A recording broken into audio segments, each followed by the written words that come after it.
আজকে ছিল আমার বাড়ির সামনে একটা বোনের বিয়ে। আমিও চলে গেছিলাম সেই বিয়ে বাড়িতে সন্ধ্যেবেলায়। আর যাবার সময় দেখি রাস্তার ধারে একটা ফুচকা স্টল বসেছিল, আর এই তিনটে মাইমা মিলে সেই ফুচকাগুলো গপ গপ করে খাচ্ছিল।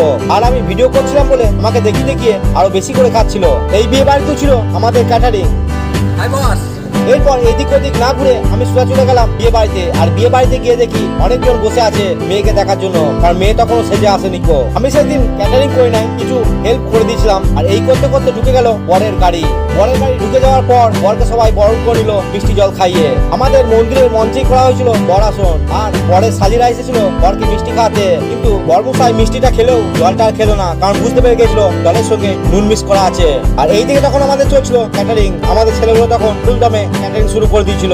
এই দিকে দেখি এই মাইমাটা শাড়ি পরে গাড়ি চালাবে বলে রেডি হয়ে গেছে। তারপর দেখি মেয়েটাকে চাংদুলা করে নিয়ে এসে বরকে ঘুরিয়ে শুভ দৃষ্টি শুরু হয়ে গেল। আজকের মতো মিনি ব্লগটা এখানেই শেষ করলাম।